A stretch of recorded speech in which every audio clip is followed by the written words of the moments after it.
Oh man, DirtX Podcast is proudly presented by DirtDiecastDeals.com. Use code DirtX at checkout for 5% off, and please stay green. Welcome back, everyone, to the DirtX podcast presented by Dirt Diecast Deals, episode 7. I'm Jacob Dove of Phenom Motorsports, along with Jacob Perry of CushnBangn. And on today's episode, we're going to recap some of the dirt racing this past weekend. But before we get into that, speaking of Dirt Diecast Deals, thanks to Jacob over there, we got some DirtX podcast koozies with DirtDiecastDeals.com on it. Thanks again for ordering those. I'm going to have to hand some out at the races and yeah, make sure you go over to DirtDiecastDeals.com. And I think we're putting some koozies in every order, isn't that right? Yeah, every order that uses the code, which is actually on the koozie itself, just DirtX, all caps, you're going to get a free one of these. So you can do whatever with it. Beer's always colder, and it's cool. Plus, you save some coins. So we're going to go over a couple of the cars that he's got. He does a great job. Shipping is top notch. It's fast. It's packed well. Everything's clean. So he does an awesome job. Back here with a little Casey Kane action. Got a Mopar scheme here. Back, I believe, in the early 2000s. There's a lot of NASCAR fans out there and dirt late model fans, so this would be a perfect pick for that person. Yeah, absolutely. He's got cars from all budgets. I kind of tend to go to the higher end ones just because of the collector that I am. But this is an awesome piece for any Casey Kane fan. I think this was a Prelude car early, so probably pretty affordable on there too. I'm not sure the price. I didn't see this one, but Yeah, those usually run, affordable for Christmas or any present for anybody.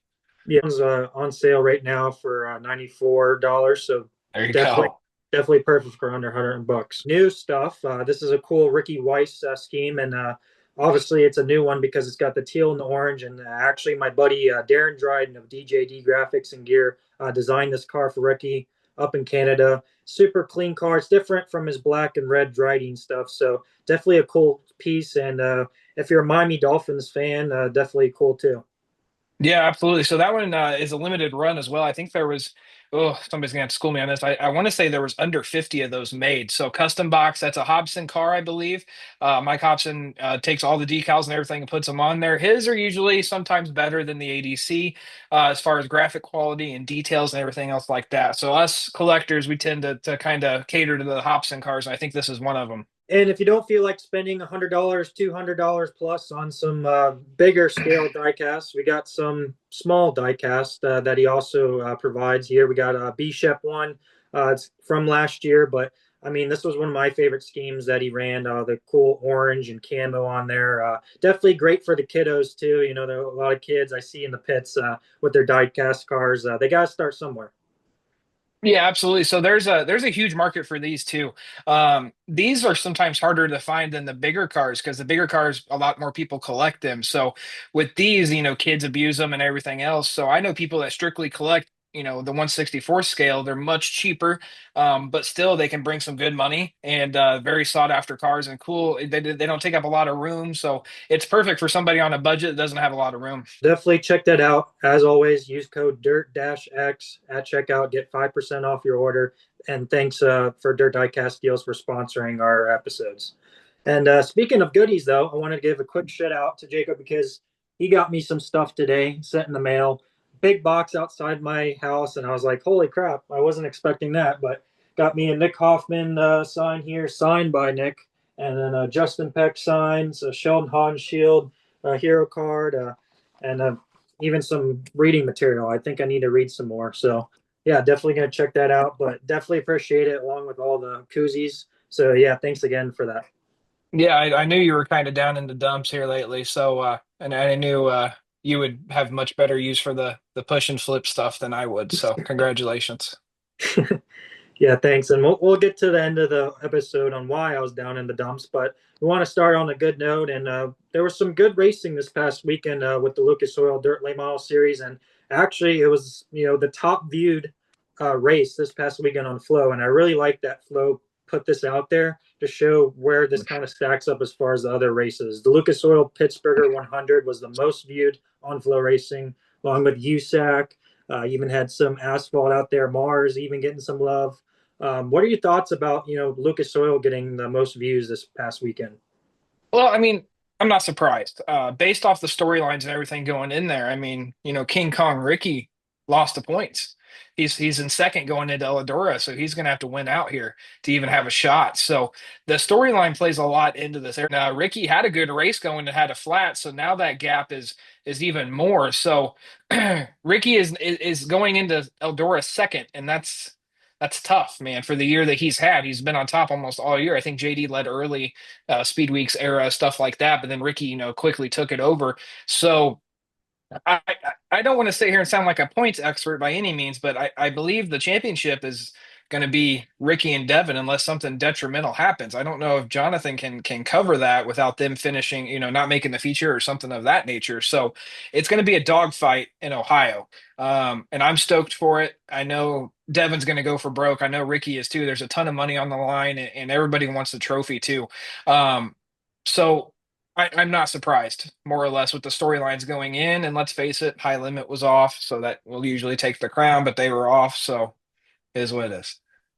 Yeah, it's no doubt going into the Lucas playoffs that the favorites were going to be Jonathan Davenport and Ricky Thornton Jr. And then obviously first race out or two races out, JD gets caught up and then some spinning out and getting in some wrecks and put him back. And he had a solid weekend. Obviously, he got that win, but he's already kind of digged himself a hole here. 100 points behind Ricky. Ricky's only 15 back from Devin. So yeah, it looks like it's going to be between Ricky and Devin now. And I know I kind of texted you about this, but instead of calling Devin the mailman, we might have to call him Sandman because man, he didn't have the best year this year, and all of a sudden now he's on top of the points and he's really looking strong here late in the season. Yeah, Devin's peaking at the perfect time. He's been fast. Ricky's had bad luck, but Devin has been right there. And it's not by mistake, obviously. So this is a huge deal, and I think it's being overlooked too much, in my opinion. I think Devin is gaining speed, and Ricky is kind of struggling a little bit, and it's all happening at the same time. So it's going to be, like I said, it's going to be a dogfight in Ohio. Definitely. And moving over to the World of Outlaws Real American Beer late models, not so much excitement from a fan standpoint viewing. I know a lot of the drivers weren't happy either, but the Outlaws go to Kansas. They ran at Humboldt and 81 Speedway. Not the best racetracks, but there was a lot of drivers that thought they could shake up the points, and Nick Hoffman ended up doing that. He's now minus 108 behind Bobby Pierce, but definitely a storyline was Dennis Erb Jr. finally getting that win again. He's been due for one for so long. I wanted to see some more passing, but you're going to have that once in a while. And these tracks aren't the most coveted tracks. And even when we talked to Nick Hoffman about it too, he said there's some tracks on here that nobody really wants to go to, but they have to. Yeah, so but let's get it straight. This is not one of them. Okay. This track is it's a fall with balls, I'll put it that way. So it's a bigger, I mean, the heat races were absolutely amazing. It was Slider Fest, and they just missed the mark. The bottom took really, really early, and everybody got down there and they cleaned it up. Crumbs were all over the rest. I'm not even sure if it rubbered. I'm sure it did toward the end, but I'm not sure the rubber caused everybody to go down there. I just think that's where it was cleaned up and nobody wanted to get up there. And I mean, with these big tires and everything like that, you hear him talk all the time. You can't get in that stuff. You just ice skate all over the place and you're going to drop 10 positions. So, unfortunately, you got to point the finger at track prep a little bit. Very, very awesome racetrack, but they just dropped the ball. And there's another huge storyline in this race, too. I'm sure we'll get to that next. There it is. There it is, folks. All right. So hold on. I want to clear the air here because this has been bugging me. And I haven't posted about it. I haven't done anything like that. But everybody's saying Bobby cheated. Let's time out. He did not cheat. Okay. It was a airhead move. I'm not sure which one of the crew members it was, but I'm sure their life has been hell since. They went to change air pressure in staging. And I would even go on a limb here and say, we don't even know if he was changing air pressure. He went to check air pressure, right? So once a car gets into the staging and that horn blows, it is all hands off. Okay.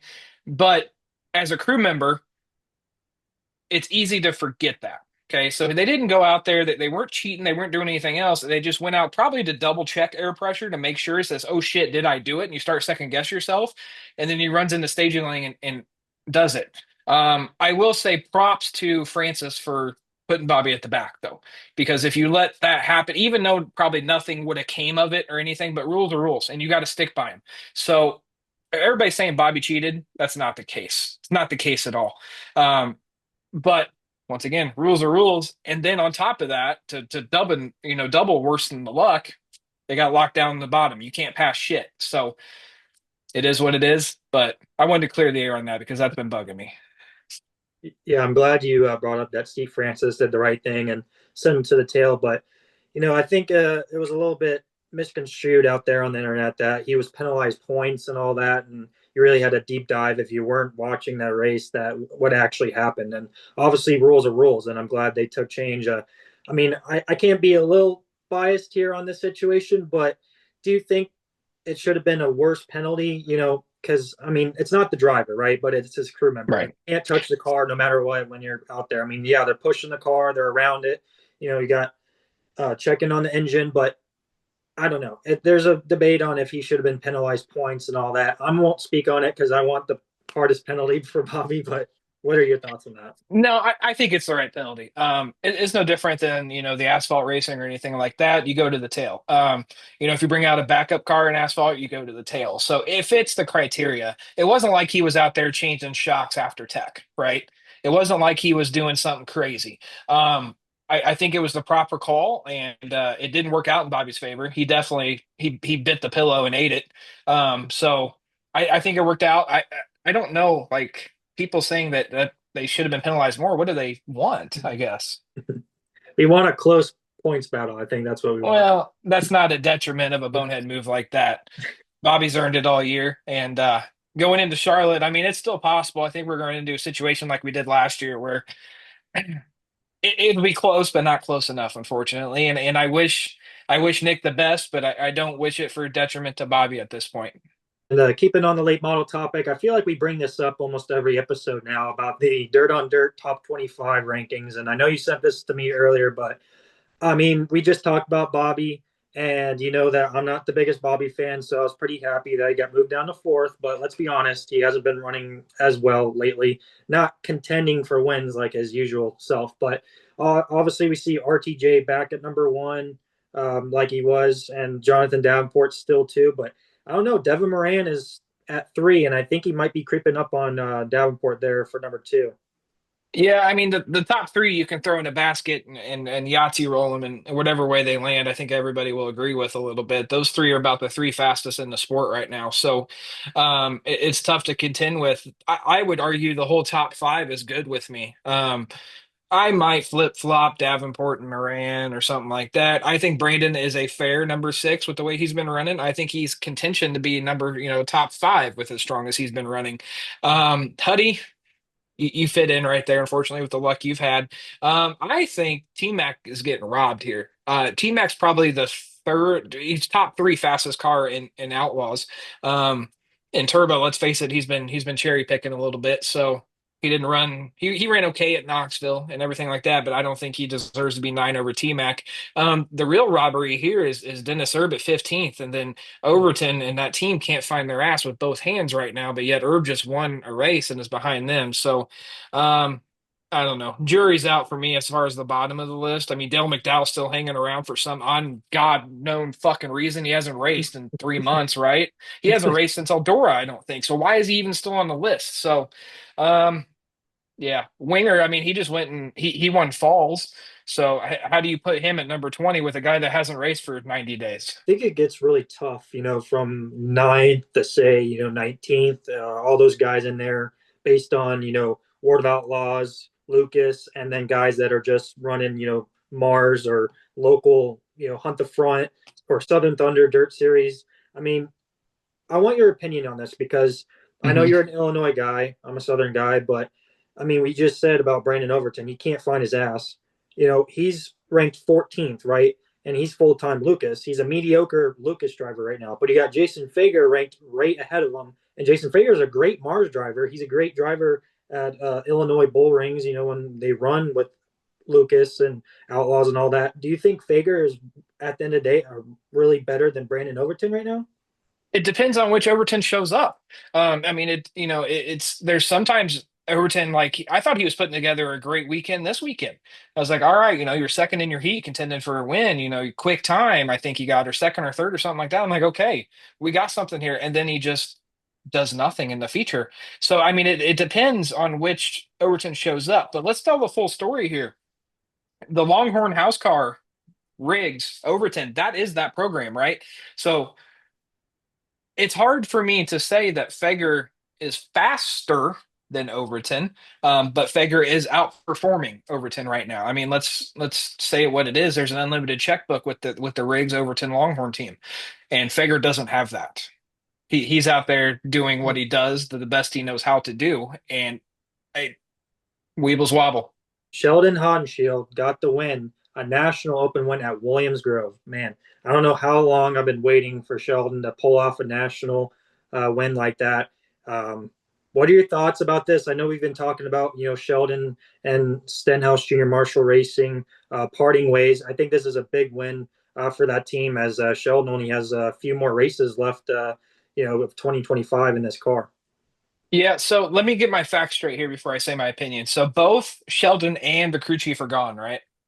Yeah, so Sheldon Ripper, his crew chief, will be leaving the team. Okay, so I think that's tough. That sucks, right? That sucks for everybody involved. Obviously, they want to win. Him and his crew chief want to win. Car owner still got bills to pay. They want to win, but it kind of puts a little bit of egg on Stenhouse's face, right? Kind of like, oh shit, is this the right move? Who knows? But it's awkward. It's an awkward situation. I'm sure there's other reasons besides that. So it is what it is. This past weekend, I was fortunate to go out to the races on Saturday night. I went up to Old Tech Raceway in Lake City, Florida, for the Tim Grubauer Showdown. Had 360 sprint cars and crate late models.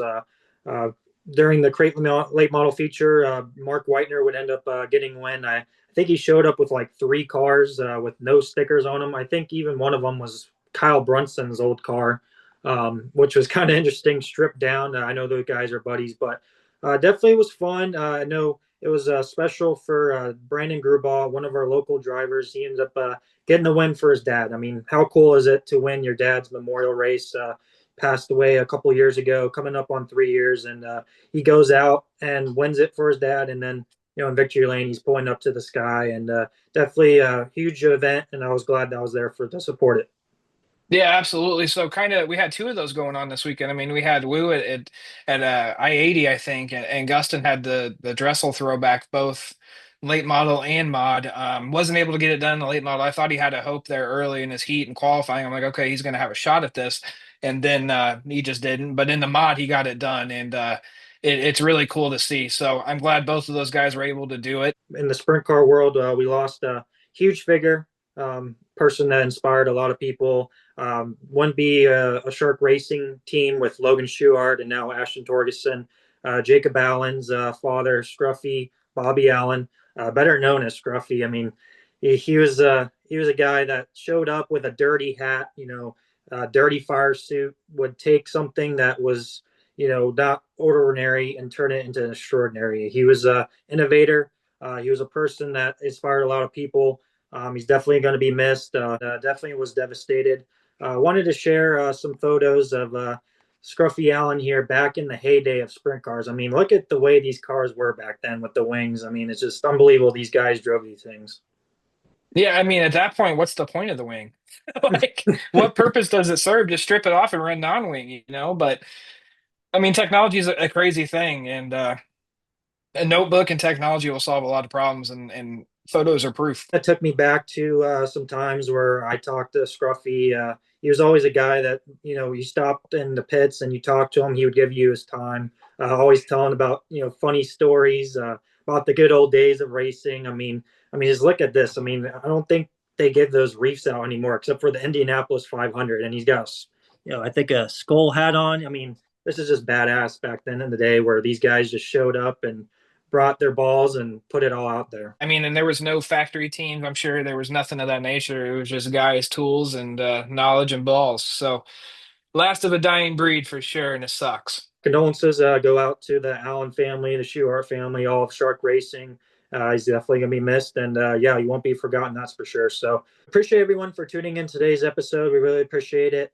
make sure to go check out DirtDiecastDeals.com. There's awesome stuff on there. I might have to run away from my wallet because there's a lot of good late models on there to purchase. So definitely check that out. We appreciate everyone for tuning in, liking, subscribing. And I mean, we were just talking about this, but I mean, it seems like social media lately has been kind of down and out. I mean, we need some funny stuff.